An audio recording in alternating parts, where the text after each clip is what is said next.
Apakah masih bisa beli saham di saat IHSG hampir mencapai 6.500? Jangan kemana-mana, nonton video ini sampai selesai ya, and stay tuned.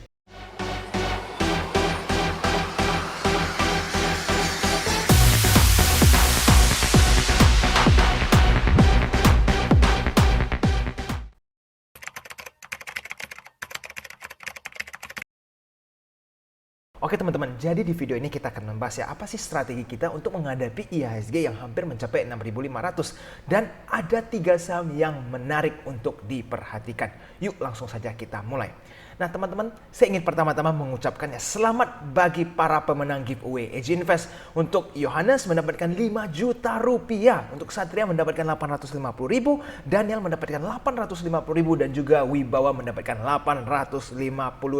Selamat untuk para pemenang. Nah bagi teman-teman yang penasaran untuk bagaimana sih cara mengikuti giveaway Edge Invest, bisa langsung segera hubungi kami admin ya di Edge Invest Admin. Nanti saya akan cantumkan di kolom deskripsi di bawah.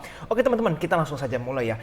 IHSG ini sekarang saat video ini dibuat itu mencapai 6.481 dan ingat teman-teman, ini belum window dressing ya, dan harga IHSG sudah tiba-tiba rally mencapai hampir 6.500. Nah sekarang apa sih katalis yang membuat IHSG seperti ini dan apakah IHSG mampu untuk breakout dari harga mereka di 6.660 ini di saat itu 26 Januari 2018 ya, harga IHSG mencapai 6.600-an. Nah, apakah nanti di tahun ini ya, menjelang 2022, IHSG mampu breakout dari ini? Kira-kira ada katalis apa saja nih? Yuk kita pelajari satu persatu. Yang pertama itu adalah right issue ya teman-teman. Dimana kita tahu bahwa right issue begitu banyak di tahun 2021 ini. Dari bank digital, bank konvensional, rumah sakit, logistik, telco, dan seterusnya. Contohnya seperti apa? Ada BBRI ini yang lot jumbo sekali. Right issue itu jumbo sekali. Ada BNLI juga cukup jumbo. Ada Friend, TPIA, ada SEM, BABP, dan the list goes on. Jadi teman-teman harus tahu memang di tahun 2021 ini right issue begitu banyak. Dan nanti ini teman-teman masih ada banyak lagi emiten-emiten saham yang akan menggelar right issue menjelang akhir tahun. Nah ini maksudnya kenapa bisa menjadi katalis yang bagus ya untuk IHSG. Teman-teman harus tahu bahwa right issue itu adalah penghimpunan dana. Artinya ada banyak investor yang akan menambah modalnya ke dalam bursa ya teman-teman melalui right issue ini, sehingga dana yang berputar di dalam IHSG ini semakin banyak. Jadi kalau begitu banyak puluhan saham-saham itu melakukan right issue sampai dana yang dihimpun itu triliun, ratusan triliun, bahkan ini membuat IHSG ini semakin banyak dana yang berputar di dalamnya ya teman-teman. Jadi teman-teman lihat ya selanjutnya ini. Ada 44 emiten yang berencana right issue hingga akhir tahun dan total dana sebesar 116 triliun. Jadi teman-teman bayangkan saja akan ada banyak lagi nih dana segar yang masuk ke dalam IHSG melalui right issue ini. Ini adalah katalis pertama. Berikutnya teman-teman, selain right issue, IPO yang berlimpah di tahun 2021. Teman-teman lihat saja, ini adalah dari IPO ya.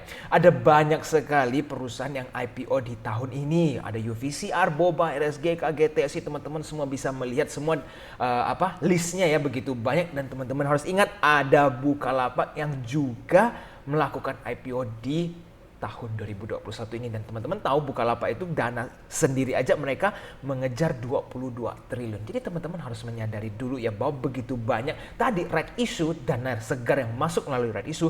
Kedua yaitu IPO, ya mereka juga menghimpun dana sehingga teman-teman bisa melihat dana yang berputar di IHSG akan semakin banyak. Dan ketiga teman-teman harus lihat bahwa jumlah investor itu semakin banyak di IHSG. Teman-teman bisa melihat ini adalah berita rekor jumlah investor pasar modal tembus 6,43 juta pada akhir September ini ya. Jadi teman-teman harus lihat jumlah ini mencatatkan kenaikan 5,41% secara bulanan dari posisi Agustus ya. Dan sementara jika sepanjang tahun ini jumlah investor pasar modal sudah berhasil tumbuh 65%, mengingat pada akhir tahun 2020 di mana hanya 3,88 juta. Jadi teman-teman lihat ini, kita melihat pertumbuhan investor di Indonesia ini sangat baik ya. Jadi sejauh ini sudah mencapai 65%. Jadi nanti pada saat akhir tahun 2021 bisa saja nanti window dressing ini akan memicu euforia lagi di pasar sehingga akan semakin banyak investor dan juga trader lokal masuk ke IHSG. Nah, teman-teman juga harus lihat dana asingnya semakin banyak yang masuk ke dalam IHSG, artinya makin banyak dana lagi yang berputar di dalam IHSG. Sehingga teman-teman bisa melihat kan katalis-katalis ini mampu mendongkrak IHSG naik dan berpotensi membuat all time high di dalam IHSG. Jadi kalau teman-teman lihat sekarang, ini belum window dressing, IHSG sudah mencapai 6481. Nah, sekarang yang perlu kita perhatikan adalah nanti kalau di saat window dressing, IHSG itu menembus ya 6600, maka nanti akan ada sentimen baru ya, di mana IHSG akan membentuk support-support baru dan resistance yang baru. Karena kalau sudah menembus 6600 ini, kita tidak akan tahu nanti resistance selanjutnya ada di harga berapa. Jadi teman-teman perhatikan ini dengan baik ya. Sekarang saya ingin melihat ya bahwa ada kesempatan koreksi juga di dalam IHSG. Tadi kan kita melihat katalis yang bisa mendorong IHSG all time high. Tetapi teman-teman juga bisa melihat bahwa ternyata nanti ini dari Wall Street Journal ya.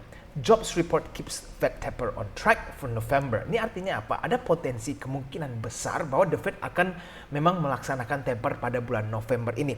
Jadi teman-teman sekarang kan, bagi teman-teman semua yang mungkin sudah menghimpun dana mulai dari bulan September ya sampai sekarang masih belum belanja, ada kesempatan buat teman-teman mengambil posisi yang cukup besar pada saat nanti pengumuman taper. Menurut saya nanti pada saat bulan November ini pengumuman taper ada akan gejolak di IHSG. Bisa saja koreksi dalam, bisa saja koreksi tipis, kita tidak ada yang tahu. Yang pasti adalah sekarang asing memang mulai terlihat masuk untuk sementara ini. Tetapi ya teman-teman tetap harus analisa nanti akan terjadi seperti apa fear pada saat di bulan November. Kalau tidak terlalu besar dan ada koreksi, maka teman-teman bisa melakukan kesempatan untuk take position ya.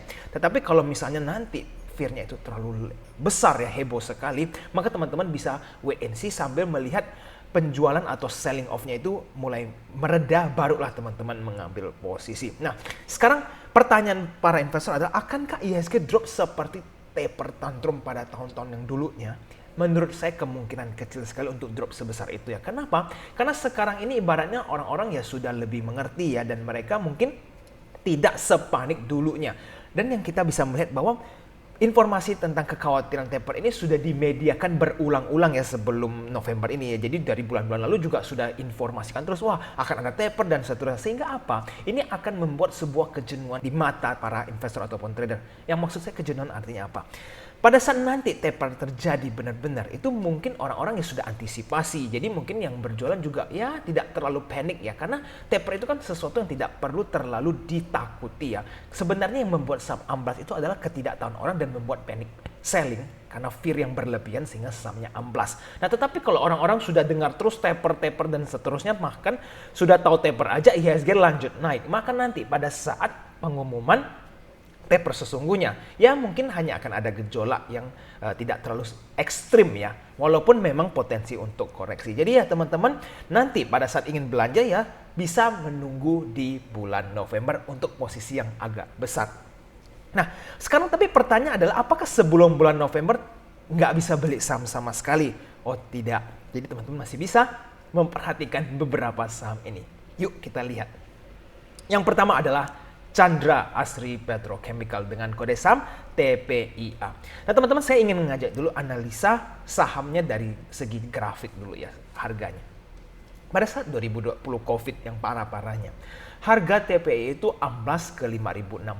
Nah sekarang pada saat video ini dibuat, harga TPIA itu berada di 7.325. Artinya apa? Seumpamanya nanti TPIA kalau amblas sejelek-jeleknya sampai harga COVID, yaitu bakal ya sampai di 5.600. Tetapi ini sangat unlikely ya, atau sangat sulit terjadi. Kenapa? Karena harga 5.600 ini hanya sekejap saja, lalu reboundnya juga cepat sekali. Nah menurut saya yang kemungkinan bisa terjadi ya di kisaran 6.500an ini, di mana pada saat bulan Novemberan ya tahun 2020 itu mereka ada sedikit support yang cukup kuat. Nah sekarang di harga 7.300, teman-teman bisa melihat bahwa ini mendekati dengan harga support. Nah tetapi dari sisi potensial reward yang bisa didapatkan, ini harga TPIA ini pernah mencapai belasan ribu, ya 11.000. Jadi teman-teman bisa melihat risk reward di saham yang satu ini ya. Nah sekarang kita lihat pergerakan foreignnya, ini adalah monthly ya. Ini saya ambil dari IDN Financial. Kita melihat bahwa di bulan Mei itu asing mulai melakukan akumulasi secara signifikan di TPI ya, teman-teman bisa melihat ya, dan terus terjadi akumulasi sampai bulan September. Jadi teman-teman bisa pelajari terus, kalau asing bisa masuk begitu banyak di saham TPIA ini dengan 5 bulan terakhir ini, maka teman-teman boleh memperhatikan saham yang satu ini. Sekarang kita melihat dari sisi sentimen ya. Kini right issue sudah selesai ya. TPI itu kan menggelar right issue dan menghimpun dana, targetnya sekitar 15 triliun. Nah, jadi teman-teman sudah melihat ya, ini kalau teman-teman yang mau baca selengkapnya itu, Marigold yang memiliki ini tidak akan mengeksekusi hak ya dan mengalihkan ke top investment. Sementara SCG Chemicals yang memiliki 30% saham Timah akan melaksanakan haknya sesuai dengan porsi kepemilikannya. Lalu si Chandra Asri ini juga menggunakan seluruh dana right issue ini untuk membangun pabrik baru berupa kompleks petrokimia terintegrasi oleh Cap2. Oke, jadi teman-teman bisa melihat bahwa ini untuk pengembangan ke masa depan ya. Contoh ini operasional pabrik diantaranya seperti power supply, boiler, water treatment, jetty, dan tangki penyimpanan. Jadi kalau kita melihat ya bisnisnya TPI ini on track and right issue bukan untuk bayar hutang gede-gedean, tetapi mereka untuk pengembangan perusahaan TPIA ini. Sekarang kita pelajari ya dari sisi broker summary atau bandarmologinya seperti apa. Saya ambil 1 bulan ya, broker summary saya tarik di bulan 9 tanggal 1. Kita melihat bahwa ini di 4.000 ini adalah jumlah mereka beli di nego ya sebenarnya, di mana SQ Base Securities membeli di harga average segini. Nah, tetapi teman-teman apakah langsung panik takut bahwa nanti TPI akan amblas ke 4.000 itu? Menurut saya tidak perlu. Kenapa?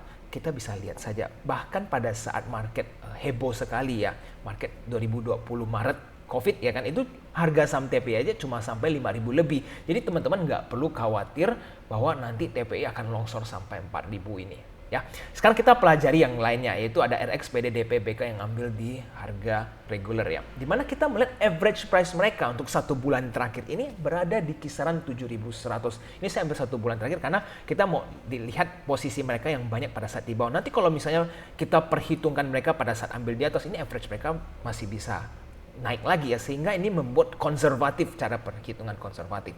Nah, jadi kalau kita melihat, kita bandingkan dengan yang sell ya, AO, IN, LH, dan YU ini, ya mereka memang berjualan cukup besar untuk sementara ini. Jadi teman-teman bisa, kalau mau menunggu dulu harga TPI turun koreksi mungkin ke harga 7.000 atau ke 6.000 lebih, boleh-boleh saja. Jadi summary-nya apa ya teman-teman untuk TPI ini?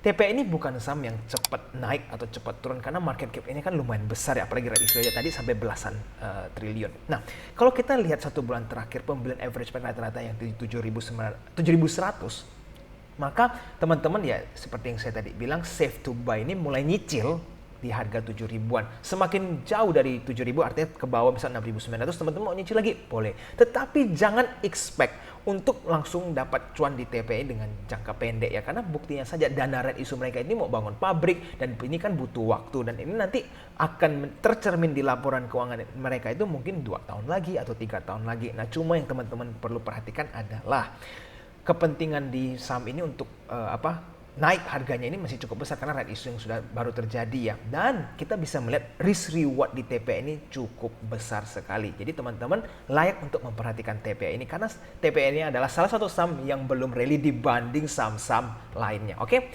Baik, berikutnya kita akan melihat INTP dan SMGR ya. Ini saya sebenarnya cuma mau pilih satu, tapi saya kasih comparison ya, atau pembanding supaya teman-teman bisa milih salah satu. Dan nanti teman-teman yang decide mau pilih yang mana. Tidak perlu ambil dua-duanya karena dua-duanya bergerak di bidang yang sama, yaitu semen, INTP, Indosemen, dan juga Semen Indonesia atau SMGR. Nah, sekarang kita lihat dari grafik dulu ya teman-teman. Ini 5 tahun terakhir. Dari sisi grafik kita melihat bahwa Indosemen INTP ini sudah sekarang harganya bergerak di harga support, yaitu harga ini juga sama dengan harga COVID ya. Bahkan waktu itu INTP sempat longsor di bawah harga COVID, jadi cukup ekstrim ya koreksinya. Nah, sekarang teman-teman lihat rewardnya sekarang ya. Rewardnya adalah potential reward maksud saya. Itu INTP pernah mencapai di atas 20.000 lebih ya. Bahkan di tahun 2018 sekali, di tahun 2019, 2020 juga pernah di atas 20.000. Jadi dengan harga sekarang, kalau nanti INTP mendekati 20.000, teman-teman itu saja bisa berpotensi cuan 100% atau hampir 100%. Oke? Itu pertama. Bagaimana dengan SMGR? SMGR ini dulu waktu COVID itu pernah hampir mencapai 6.000 ya, dan sekarang kita melihat harganya ada di 8.000. Berarti kalau mereka mau mencoba sampai ke support mereka yang di sini ya masih bisa turun sekitar 2.000 poin lagi. Bagaimana dengan potensial upside mereka? Yaitu mereka hampir mencapai 14.000 ya, pernah sempat 14.000 sekali, tapi rata-rata mereka mencapai 13.000. Jadi kalau dari 8.000 ke 13.000 kita melihat ya upside-nya cukup besar, cuma tidak sebesar INTP. Nah, dan saya juga perlu informasikan ke teman-teman semua, untuk dividend investing INTP ini jauh lebih besar dan lebih baik dibanding SMGR ya, ini untuk dividend investing. Nah, sekarang kita lihat dari sisi foreign-nya bagaimana. INTP kalau kita melihat dari sisi foreign belanja lebih banyak ya, dari bulan Oktober, lalu Januari sampai Maret, lalu bulan Juni sampai September kita melihat asing mulai belanja cukup besar dan secara konsisten. Nah, tetapi kalau dari sisi lain SMGR sepertinya asing mulai melepas, dan jadi SMGR ini akan lebih didominasikan oleh local players. Oke, jadi teman-teman sudah bisa melihat ya, kalau mau pilih kira-kira yang mana. Kita lanjut lagi melihat dari sisi fundamentalnya ya. Nah, teman-teman sekarang kita coba dulu perbandingkan PBV dulu deh yang gampang dicerna. Kita melihat bahwa SMGR ini PBV-nya sekarang 1.36 dan INTP ini 1.65. Jadi kalau secara kasat mata INTP ini lebih mahal ya PBV-nya dibanding SMGR. Nah, tetapi teman-teman harus lihat bahwa kalau kita lihat bandingin dengan tahun 2019, PBV INTP itu sempat di 3,37 dan SMGR itu cuma 2.15. Artinya apa? Selisih PBV-nya si INTP dibanding performance mereka sebelumnya 2 tahun yang lalu dengan SMGR, itu INTP punya potential upside memang jauh lebih besar. Oke. Lalu kedua kita lihat dari revenue ya. Revenue INTP itu jauh di bawah SMGR. Ya bayangin saja, SMGR itu 16 triliun, INTP cuma 6 triliun dari sisi omset. Nah, tetapi teman-teman, net profitnya INTP ini tidak kalah. Jadi omset sebesar ini, si SMGR ini profitnya cuma 794, sedangkan INTP itu profitnya 586. Berarti kalau dari sisi efisiensi, kita melihat bahwa INTP lebih efisien dibanding SMGR. Benar nggak teman-teman? Nah, jadi kalau kita bisa melihat dari sejauh ini, ya potensial upside masih cenderung lebih ke INTP, dan asing juga masih borong di INTP. Oke? Nah, sekarang kita pelajari dari sisi bandarmologinya atau broker summary-nya ya. Kita melihat kedua saham ini adalah top 5 buy dan top 5 sell INTP ya kan. Kita melihat bahwa 1 bulan terakhir, ini saya ambil dari tanggal 1 bulan 10 ya, jadi kira-kira sekitar 1 minggu terakhir. Nah, average price mereka ini adalah di 10.000 untuk INTP yang beli. Tetapi kalau kita compare yang beli dan jual, ini masih sideways dan cenderung banyak yang berjualan. Jadi kalau teman-teman mau masuk ke saham INTP, masih boleh tunggu koreksi. Kalau di bawah 10.000 akan lebih aman ya, karena yang berjualan sementara ini memang cukup besar. Nah, lalu teman-teman bisa melihat SMGR juga yang jualan jauh lebih besar dibanding INTP. Kalau INTP kan hampir mendekati ya, seimbang gitu kan. Tapi kalau SMGR ini jauh besar sekali ya jualnya, RX sama KZ ini jauh lebih gede berjualannya. Nah, jadi teman-teman bisa melihat bahwa untuk dari sisi bandarmologi juga INTP sedikit lebih baik dibanding SMGR ya. Nah, cuma teman-teman saya harus ingatkan bahwa kedua saham ini bergerak di sektor sama. Jadi kalau INTP naik, kemungkinan besar SMGR juga akan naik. Jadi teman-teman bisa pilih satu, tetapi kalau dengan data yang saya perlihatkan ke teman-teman, INTP sedikit lebih baik. Oke? Nah, jadi kenapa pilih saham semen ya teman-teman? Karena saham konstruksi dan properti sementara sektor yang lagging ini kan sudah mulai terjadi kenaikan ya. Walaupun kita tahu konstruksi dan properti ini tidak se-ekstrim komoditas seperti CPO, coal dan seterusnya, tetapi ada kenaikannya seperti ADI, Wika, PTPP, WSKT ini kenaikan. Lalu properti juga kita lihat BSDE, SMRA, CTRA sudah mulai sedikit terjadi kenaikan walaupun tidak se-ekstrim itu. Nah, tetapi saham semen justru malah berada di support mereka. Nah, jadi bayangin ya, untuk semen ini kan memang secara tidak langsung ini kan ibaratnya terafiliasi dengan konstruksi ataupun properti, karena kalau pengembangan pastilah butuh semen ya, bahan baku dari untuk semuanya. Jadi teman-teman bisa melihat semen ini memang salah satu sektor yang lagging ya, artinya mereka belum diincar oleh para big money ataupun retail masih belum ramai. Jadi teman-teman bisa menggunakan ini sebagai kesempatan untuk akumulasi sebelum sahamnya rally seperti yang lainnya. Oke. Berikutnya teman-teman, yang ketiga adalah nikel ya. Teman-teman harus tahu bahwa komoditas coal dan CPO itu sudah rally sangat panjang, apalagi terutama coal itu rally-nya mengerikan sekali karena kita tahu harga coal sudah sampai mana kan. Nah, yang belum rally untuk komoditas yaitu nikel. Coba kita melihat yang saham satu ini yaitu Antam ya teman-teman. Kalau teman-teman lihat harga Antam pada saat video ini dibuat kan di 2340, di mana kita melihat bahwa di garis harga 2220 ini ada support kuat di Antam ya. Kita melihat bahwa beberapa kali menyentuh harga 2200, Antam selalu rebound. Nah, jadi ini menunjukkan bahwa teman-teman 2300 ini tidak terlalu jauh dengan harga support mereka ya. Sehingga teman-teman kalau mau mengakumulasi pelan-pelan mungkin di 2300 atau 2250 boleh-boleh saja. Lalu bagaimana dengan harga nikel ya teman-teman? Pada saat video ini dibuat, harga nikel itu waktu itu kan sempat 20.000 lalu longsor ke 18.000 kan. Jadi orang-orang agak sedikit ya skeptikal. Tapi ternyata langsung reboundnya dengan cukup cepat. Dan di mana sekarang sudah 19.000 lagi nih teman-teman. Dan ini belum ibaratnya memasuki situasi di mana mobil listrik itu lagi heboh-heboh atau booming-boomingnya. Jadi bayangkan nanti pada saat kebutuhan nikel ini sangat besar dan ya kita tahu limitation dari segi productionnya ya atau supply-nya, maka nanti harga nikel akan terus bisa berpotensi untuk naik. Jadi sebelum harga Antam ini menjadi seperti coal ataupun CPO, teman-teman layak untuk perhatikan saham yang satu ini. Sekarang bagaimana dari sisi foreign-nya ya teman-teman? Kalau kita melihat, Antam ini perjalanannya cukup panjang. Kalau dari sisi foreign mereka mainnya cukup nyantai ya. Akumulasinya waktu itu Februari yang paling besar, tetapi setelah itu mereka akumulasi secara slowly but steady. Artinya kita bisa melihat bahwa pelan-pelan setiap bulan mereka ini nyicil masuk ke dalam saham Antam supaya sahamnya tidak bergejolak. Berarti kalau dari sisi foreign saja mereka cukup yakin untuk masuk ke saham ini, teman-teman yang belum punya saham ini layak untuk perhatikan. Saya tidak mengajak teman-teman untuk beli langsung di harga sekarang loh ya, tapi layak untuk diperhatikan saham dan dipelajari lebih detail. Nah, sekarang ada sentimen baru nih teman-teman. Ini adalah artikel di mana bisnis.com ya, 7 Oktober nih postingannya. Kendaraan listrik Antam CS bakal akuisisi perusahaan otomotif Jerman. Oke, ini kedengaran cukup keren ya kalau dari sisi berita. Jadi sebenarnya ini apa ya? PT Antam ini mining industry ya dengan PT Pertamina PLN melalui IBC mereka ya, Indonesia Battery Corporation, sedang dalam proses akuisisi produsen otomotif Jerman dengan tujuan membangun industri kendaraan listrik di dalam negeri.